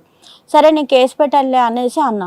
ఇంకా దాన్ని కంటిన్యూ చేసి డెడికేషన్ చేసుకొని వీళ్ళందరూ దాంతో ఇంట్లోనే ఉంటూ ఏ పెళ్ళిళ్ళకి పోయినా ఏ ఫంక్షన్ పోయినా వీళ్ళిద్దరే వెళ్ళిపోతారు. ఇంకెక్కడికి పోయినా ఇంకా నాకు ఇల్లు చర్చి తప్పచ్చి ఏమి లేదు. ఎందుకంటే మిమ్మల్ని ఆ కుటుంబం యాక్సెప్ట్ చేయలేదు కాబట్టి వాళ్ళ కుటుంబ ఫంక్షన్లకి మిమ్మల్ని పిలవట్లా. ఆవిడ ఆల్రెడీ ఇంట్లో వాళ్ళంతా కలిపి చేసిన వాళ్ళు కాబట్టి వాళ్ళ కోడలు ఆవిడ. పిల్లలు ఇప్పుడు లేరు కదా మేడం, వీళ్ళ తమ్ముడు పిల్లలు అందరూ ప్లాన్ ఏమంటే ఈ పిల్లలు లేరు, మళ్ళీ ఆ ఇల్లు కట్టుకున్నాడు, నేను వస్తేనేమో మళ్ళీ ఉంటాను. ఇప్పుడు ఇదైతే వీళ్ళిద్దరు చేసిన మోసాలకు వాళ్ళందరూ కవర్ చేస్తారు. ఇప్పుడు వీళ్ళ పిల్లలు వీటి సంపాదించి పిల్లలకు పెడుతున్నాడు. ఎందుకు మేడం? వాళ్ళ మరదలు నాకు ఫోన్ చేసి చెప్పింది, ఏమని, మీ 3.5 లక్షలు రెండో తమ్ముడుకి పెళ్లి చేస్తుంటే మరదలికి ఇచ్చాడు అని. సరే అమ్మా, ఇలా నడుస్తుంది. ఇప్పుడు ఇక్కడికి ఎందుకు వచ్చారు, మీకేం కావాలి మేడం? ఇక్కడికి నేను ఎందుకు వచ్చానంటే మొన్న బాగలేకున్నంత వరకు వాళ్ళు ఇప్పటి వరకు అట్లా ఉన్నారు. ఇప్పుడు నేను కూడా నాకంటూ ఇప్పుడు భర్త ఉన్నాడు, నేను ఎక్కడో ఉండాల్సి వస్తుంది. డబ్బులు ఇవ్వడు, ఏమి ఇవ్వడు, ఏ అవసరానికి ఇవ్వడు. ఇంకొక తయారమ్మ అని ఒక ఆమె తయారైంది మేడం, అంతవరకు కొంచెమన్నా వచ్చేవాడు. ఆమె క్లాస్మేట్ అంట, భర్త ఉన్నాడో లేదో తెలీదు. ఒకరోజు మేమిద్దరము బయటికి వెళ్ళినప్పుడు 10 ఫోన్లు వచ్చాయి. 10 ఫోన్లు వస్తే ఏం చూస్తే ఈమె ఫోన్లు. సరే నీ ఇంటికి వచ్చాం మేడం, బాగలేదంట, 4 రోజులు ఉంటానని వచ్చాడు. నేను ప్రేయర్ చెయ్యి, నాకు బాగలేదు అనేసి ఇంట్లో ఉన్నాడు. ఆ 4 రోజులు బాగలేదు అనేవాడు తెల్లవారుజాము 3 4 వీడియో కాల్ చేస్తున్నాడు ఆమెకు. చేసి వాళ్ళ మాటలు నాకు అర్థమైపోయింది, వీళ్ళిద్దరికి ఏదో సంబంధం ఉందనేసి అర్థమైంది. వాళ్ళ కొడుకేమో చెన్నైలో ఉంటాడంట, ఈయన కారు కొన్నాడు. ఆయనకి ఇంకో అక్రమ సంబంధం కూడా ఉంది, మీరిద్దరూ కాకుండా. లాస్ట్ గా మీ ఇంటికి వచ్చి ఎంతకాలం అయింది? మీ ఇంట్లోకి వచ్చి నీకు ₹1 ఇచ్చి ఎంతకాలం అయింది? నాకు మొన్న పోయిన నెల 1000 రూపాయలు 2000 ఇచ్చాడు మేడం. ఏదైనా అవసరం ఉందంటే 1000 2000. మీ అమ్మాయి శాలరీ ఎంత ఉంటది? ఏం పని చేస్తుంది? పాప బైజూస్ లో చేసేది మేడం. ఆమెకు 40,000 అట్లా వస్తే మేము ఇంట్లో ఎట్లా గడుపుతూ ఎట్లాగా చేస్తున్నాం. మేము ఎంత మంచిగా ఉన్నా మా మీద నిందలేస్తాడు మేడం, ఇట్లా ఉంది అట్లా ఉందని. అది కాన్ఫిడెన్స్ లో పెట్టి మా ఆయన కాన్ఫిడెన్స్ లో పెట్టి దాంతో తిట్టించాడు మేడం. అందుకొచ్చా నేను అసలు ఈరోజు.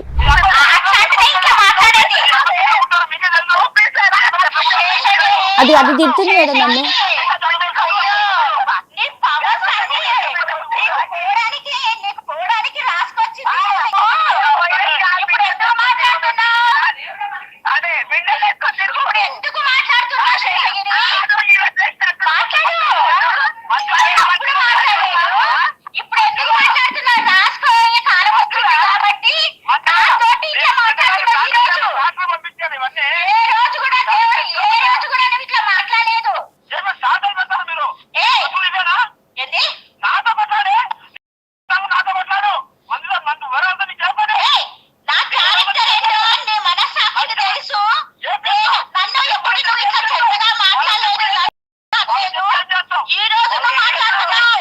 అసలు ఈయన కాన్ఫిడెన్స్ పెట్టి ఆమెతో తిట్టిస్తుంటాడు. ఎంత గలీజ్ తిట్లు అంటే నాకు ఎప్పుడు రావు మేడం. నాకు తట్టుకోలేక ఎన్ని రోజులు ఆమె ఎవరు కాన్ఫిడెన్స్ లో పెట్టించి నన్ను తిట్టిస్తావా నువ్వు? నేను ఇన్ని రోజులు ఊరుకున్నా. నువ్వు సొంత ఇల్లు అంటున్నారా ఫోన్ లో? నన్ను ఎప్పుడు ఇట్లా అనలేదు నువ్వు. ఆ అమ్మాయిని చూసుకుని ధైర్యంగా నన్ను వల్గర్ గా మాట్లాడుతున్నావు అనేది మీరు బాధపడుతున్నారు, అర్థం అవుతుంది. సరే ఇట్లా నడుస్తుంది. ఇప్పుడు ఇక్కడికి ఎందుకు వచ్చారు? మీకేం కావాలి? ఇప్పుడు మేడం మీరు కేసు వేస్తానంటేనే భయపడుతున్నాడు ఓ పక్కన. ఏ పోలీస్ స్టేషన్ కు వెళ్ళి కేసు పడేసి ఒక మెయింటెనెన్స్ కేసు వేస్తే సరిపోయేది కదా. ఇప్పుడు ఎందుకు మీరు అసలు ₹1 ఎందుకు వసూలు చేయట్లా ఆయన దగ్గర నుంచి? అంటే మొన్నటి 2001 వరకు 2 వరకు మేడం బాగలేదు. అమ్మల ఇంట్లో ఉన్నాడు, డబ్బులు ఎక్కడెక్కడో మోసం చేసి తెచ్చుకొని ఇల్లు కట్టుకొని దాని ఇంట్లో పెట్టుకొని బాగా తినుకుంటూ కార్లలో ఎంజాయ్ చేస్తున్నారు. నా దగ్గరకు వస్తే యాక్టింగ్ చేస్తున్నాడు. నాకు తెలిసిపోయింది, కారు ఉంది, యాక్టింగ్ చేస్తున్నాడు, ఇల్లుంది. ఇంకా అందరు అన్నారు నువ్వు భార్యవు, ఆమెని ఇంట్లో పెడుతున్నాడు, నిన్నెందుకు పెట్టాడు ఇల్లు, నువ్వు ఏదో ఒకటి చేసుకో. మరి ఇప్పుడు వయసు దాటిపోతుంది మేడం, ఎట్లా బతకాలి నేను? ఇప్పుడు భర్త నాకు కావాలి. మళ్ళీ నాకు ఇప్పటి వరకు మేడం మీరు నమ్మరు, సంవత్సరాలు ఒంటరిగా ఉన్నాను మేడం. ఏమి చెయ్యకపోయినా కూడా అవసరం వస్తే ఏదో ఒక మాట దీంతో అనిపిస్తాడు. ఎంత కాలం ఉంటారు చెప్పండి మేడం? భర్త లేకుండా ఒంటరిగా, డబ్బులు ఇవ్వకుండా, రెంట్ కట్టకుండా, తిండి పెట్టకుండా మేడం నేను పడ్డ బాధ. అవునమ్మా, మీరు ఎందుకు అంత బాధపడాలి? పోలీస్ స్టేషన్ కి వెళ్ళి ఒక కంప్లైంట్ ఇవ్వచ్చు, నీకు ఆ రోజుల్లోనే తెలుసు. ఎఫ్ఐఆర్ చేయించేసి ఒక లాయర్ ని కలిసి ఒక మెయింటెనెన్స్ కేసు వేసి నెల మెయింటెనెన్స్ ఈయనకు ఇది చేసుకున్నాక కేసు వేసాను మేడం. నేను చేసుకున్నాక కాదు, ఇప్పుడు నీకు ఆల్రెడీ హరాస్మెంట్ ఎక్కువైపోయింది. ఇక్కడికి ఎందుకు వచ్చారు? పోలీస్ స్టేషన్ కి వెళ్ళి ఒక కంప్లైంట్ ఇస్తేనో ఒక లాయర్ తో మెయింటెనెన్స్ అంటే వీళ్ళు ఏమని చేశారంటే, ఇప్పుడు కంప్లైంట్ ఇస్తే మేడం ఇదేం చేస్తుందంటే నేను ₹1,00,000 పోలీసు వాడికి పెట్టేస్తే వాళ్ళు కేసు పెట్టారు. ఈయన నేనేంటి బెయిల్ మీద ఇస్తా, ఈ కేసు వేసుకుంటావు వేసుకో, నీ బతికే నాశనం చేసుకుంటావు, నీకు తిండి ఎవరు పెడతారు, నేను లోపల పోతాను, బెయిల్ మీద బయటకు వస్తా, అప్పుడు నీ పెళ్ళంగా నువ్వు ఉంటావా, నాకు పెళ్ళంగా ఉంటావా? అది నా పెళ్ళాము. నువ్వు నా మీద కేసు వేసావు, ఎవడైనా మొగుడు మీద కేసు వేస్తే నేను ఎంత మాత్రం ఇదంటే నేను అన్నిటికీ ఎందుకు వచ్చుకున్నానంటే మేడం భరించి దేవుళ్ళో ఉన్నా. నేను ఇంకొకటి భరించడం అంటే తిండికి అన్నిటికీ భరించేశాను, ఇన్ని వరకు భరించా. ఇల్లు కట్టుకొని దాన్ని పెట్టుకున్నావు అంటే నాకు కొంచెం బాధ వేసింది మేడం. నాకు ఇల్లు కట్టుకున్నావు, మొన్న డెడికేషన్ చేసుకొని దాన్ని పెట్టుకున్నావు, నేను భార్యను అంటే మీ అమ్మ జైలు పోయి వచ్చింది, మీ అమ్మ 3 పెళ్ళిళ్ళు, వీళ్ళమ్మ నాన్న తమ్ముళ్ళందరూ ఒక్కరి తర్వాత 3 పెళ్ళిళ్ళు వేసేసి భద్రంగా మీరున్నారు. ఒంటరిగా నేను సంవత్సరాలు ఎదుగా ఉండాలా? నేను రైట్ కదా. మరి నాకు ఇంట్లో పెడతానని మోసం చేసావు, ఇల్లు కట్టించి నిన్ను పెడతానని మోసం చేసావు, దాన్ని ఇచ్చి పెడతాను. మరి నా హక్కుల కోసం మీరు పోలీస్ స్టేషన్ కి వెళ్ళొచ్చు, లాయర్ దగ్గరికి వెళ్ళి కేసు వేసుకుని ఇంట్లో హారాంగా కూర్చుంటే జరిగే రోజుకి జరుగుతుంది. ఇక్కడికి ఎందుకు వచ్చారు? మేమేం చేస్తామని వచ్చారు? మీరు న్యాయం చేస్తారని మేడం సపోర్ట్గా. ఇప్పుడు మేడం ఇప్పుడు నేను కేసు వేసాను అనుకో, వీళ్ళు బెయిల్ మీద బయటకు వచ్చి ఎట్లాగో ఉంటది. అసలు అరెస్టే ఉండదు.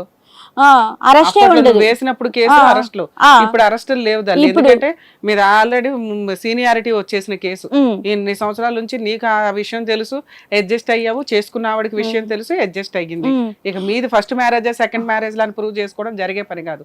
ఇక్కడ మీ ఇద్దరికి పెళ్ళయిందా లేదా, మీ ఇద్దరు సహజీవనంలో కాపురాల్లో ఉన్నారా లేదా, నీకున్న హక్కుల ప్రకారం నీకు మెయింటెనెన్స్ వేసే కేసు ఉంది, నిన్ను మానసికంగా శారీరకంగా హింసిస్తున్నాడు కాబట్టి పోలీస్ స్టేషన్ కి వెళ్ళి కేసు ఫైల్ చేసే రైట్స్ ఉన్నాయి. ఈ రెండు నడుస్తాయి కదా, నడవనివ్వచ్చు కదా. ఇప్పుడు సెకండ్ మ్యారేజ్ చేసుకున్నట్టు నేను కేసు వేసాను, అది కూడా ఒక 5-6 సంవత్సరాలు నడిచింది.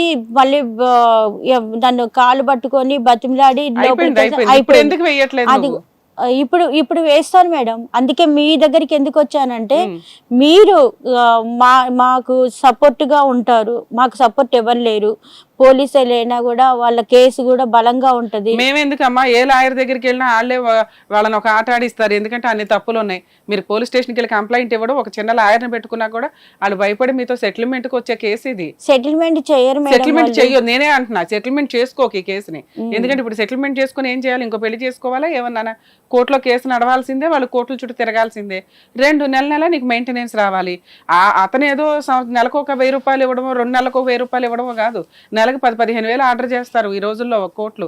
మెయింటెనెన్స్లు మారినాయి అమ్మ, నువ్వు అనుకున్నట్టు 300-200 కాదు. అలాగే ఒకప్పుడు అరెస్టులు ఉండేవి, ఇప్పుడు అరెస్టులు లేవు. అర్థం అవుతుందా?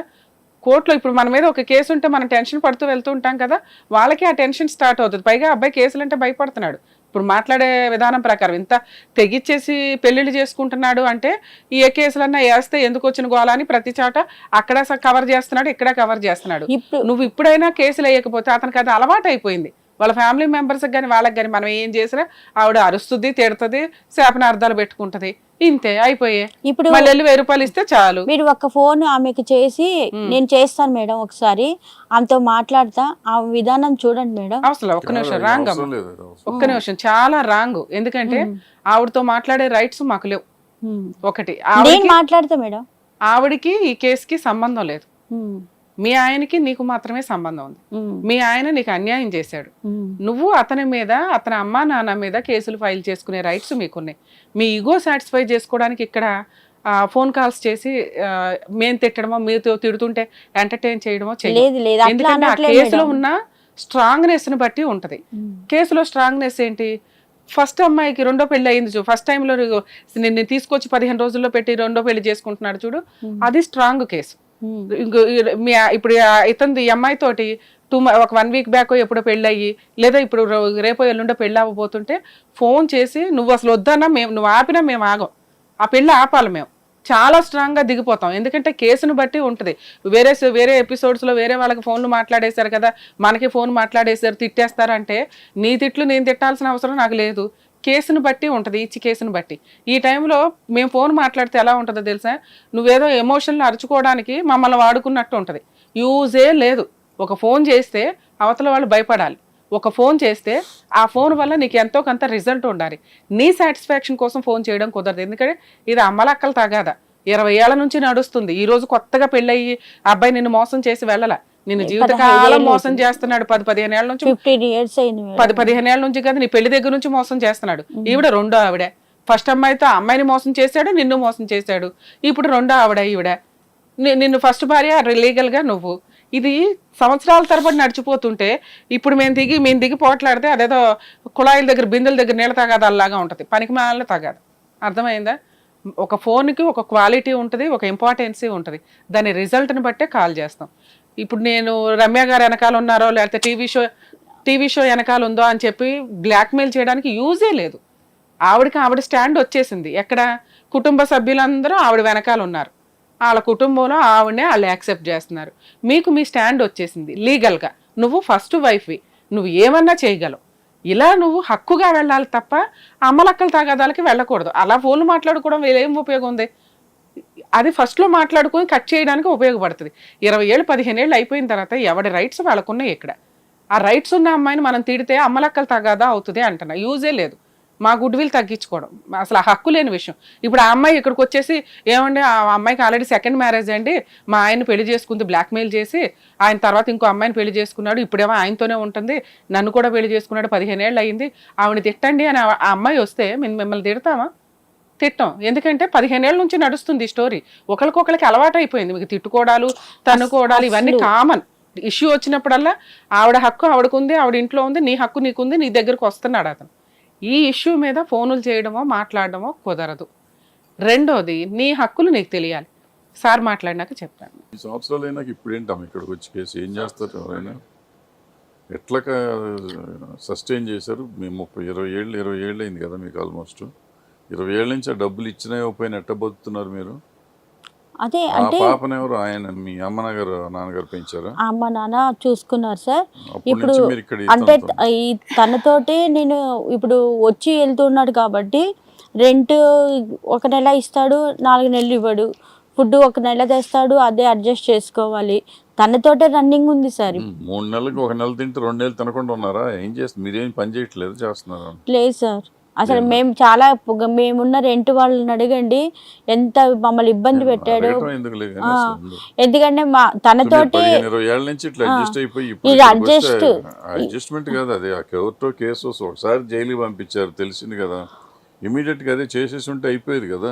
ఇప్పుడు కూడా నాకు ఇప్పుడు ఈ వయసు అయిపోయింది సార్. ఇప్పుడు ఇల్లు కట్టుకున్నావు, ఇప్పుడు నేను రైట్స్గా భార్యను, మరి నాకు ఏమి ఇస్తానని అబద్ధాలు చెప్పావు, దాన్ని వదిలేస్తానని అబద్ధాలు చెప్పావు, నన్ను అన్యాయం చేస్తూనే వస్తున్నావు కదా ఇప్పటి వరకు కూడా. చేశాడు, ఇంతకాలం చేస్తాను, మొదటి రోజు నుంచి చేస్తాను అన్నాడు కదా, చేశాడు. ఇప్పుడైనా మనం ఇక్కడికి వచ్చి చేసేదేం లేదు కదా, అక్కడికి వెళ్ళి చేసుకోవాలి. దానికి లీగల్గా మన మేడం చెప్పినట్టు లీగల్గా ఏమున్నాయో అవి చేసుకోవాలి. లీగాలిటీస్ మీకు తెలిసి ఒకసారి జైల్లో కూడా పంపించారు కదా, సో మళ్ళీ లీగల్గా చేసుకోండి.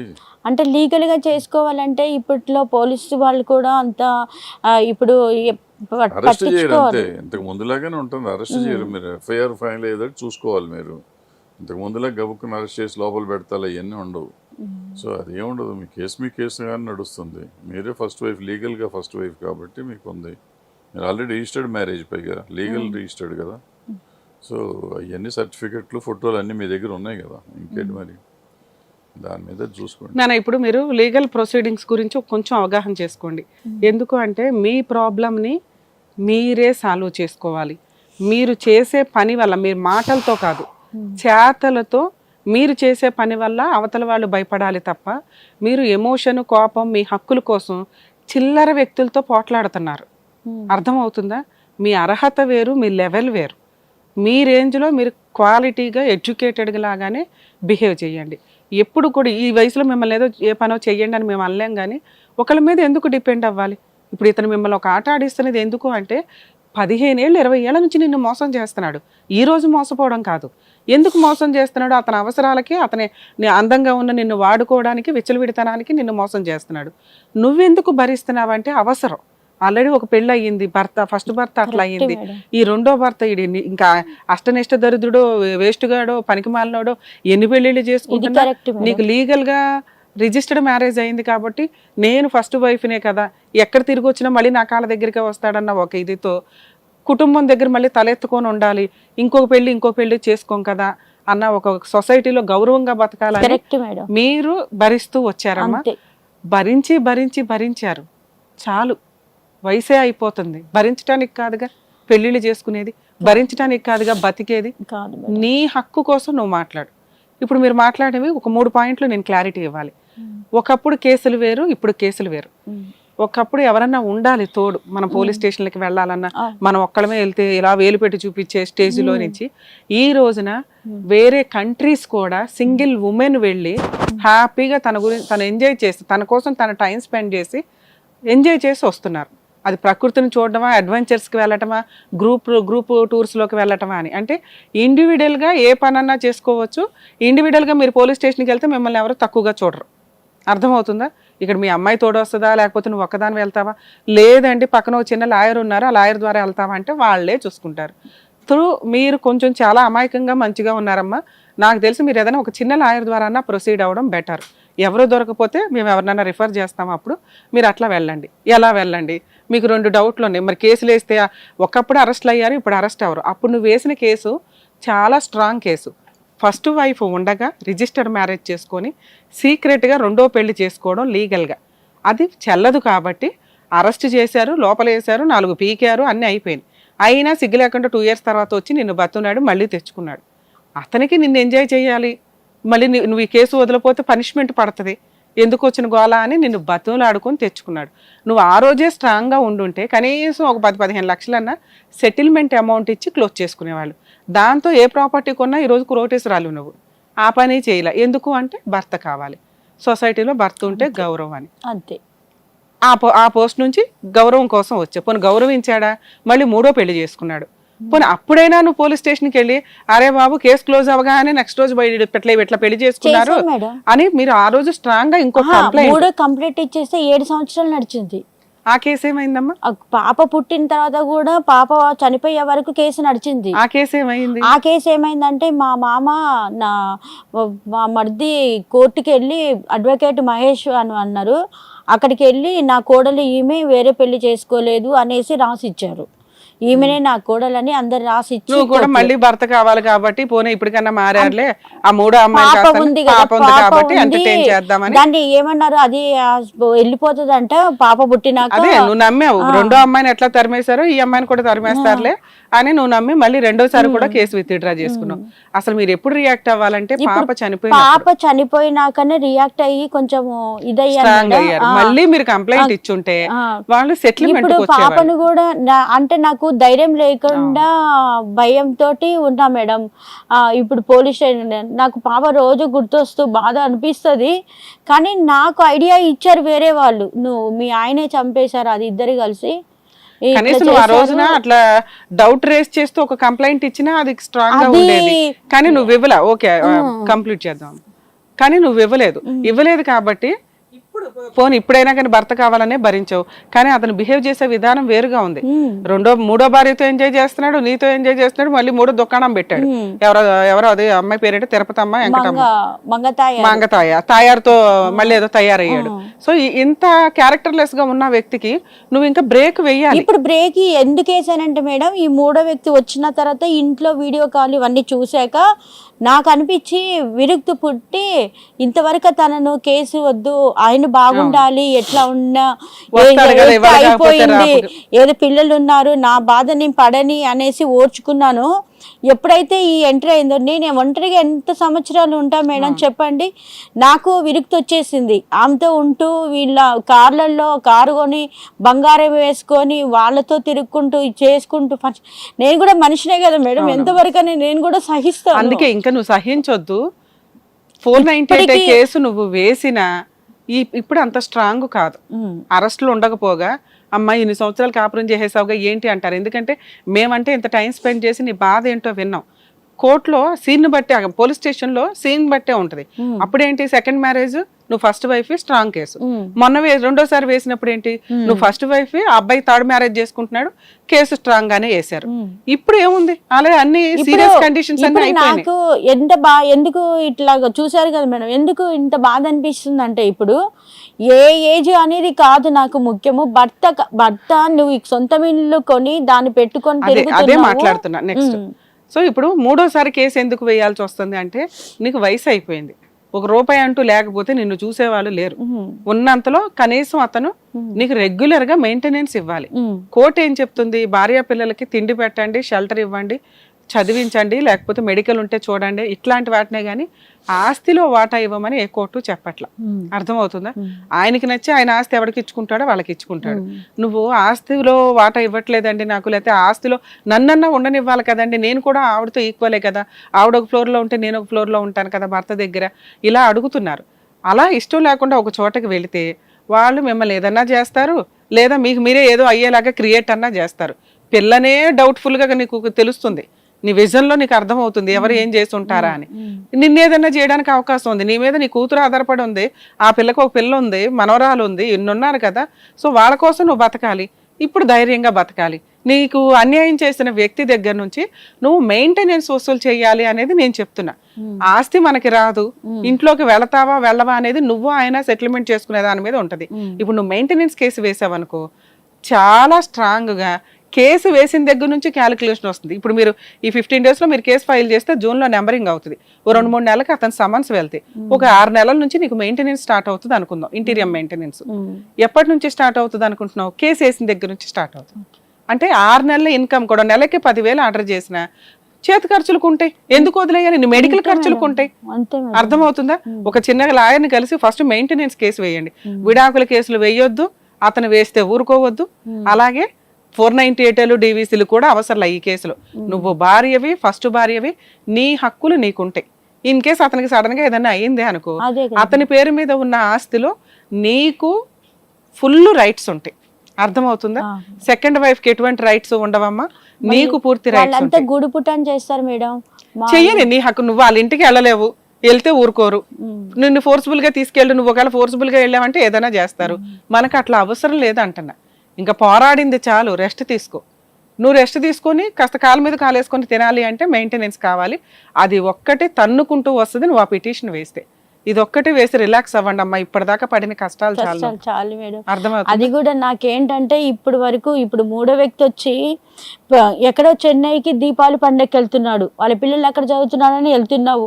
నేను పిలిస్తే ఇప్పుడు ఏదైనా ఒక రోజు రమ్మంటే ఒక పండగకి రాడు. రావద్దంటున్నా, వద్దు, నువ్వు అసలు ఎంటర్టైన్ చేయకు. నీ దగ్గరకు వచ్చేంత అర్హతే లేదు అతనికి. నీ వరకు నువ్వు రిలాక్స్ గా ఉండు పిల్లలతోటి. వాళ్ళకి నీ వాల్యూ తెలియాలి. ఓకే, ఈవిడ కేసులు వేయగలదు, జైలుకి పంపిస్తుంది, మెయింటెనెన్స్ వసూలు చేయగలదు. ఈవిడికి 10,000 ఇవ్వడం కంటే ఈవిడ దగ్గరికి వెళ్ళటం బెటర్. ఈవిడికి 15,000 ఇవ్వడం కంటే ఈవిడ బతులాడుకొని ఇంటికి తెచ్చుకొని రోజు నీతో కలిసి ఉండడం బెటర్. ఆ వంకతో వస్తాడు. నీకంటూ రూపాయి ఇవ్వాల్సి వస్తే హక్కుగా నువ్వు వసూలు చేస్తే చచ్చినట్టు నీ కాళ్ళ దగ్గరికి వస్తాడు. ఇక ఇవన్నీ పక్కన పెట్టు, రిలాక్స్గా ఉండు, ఆరోగ్యం చూసుకోండి. చాలా థ్యాంక్స్.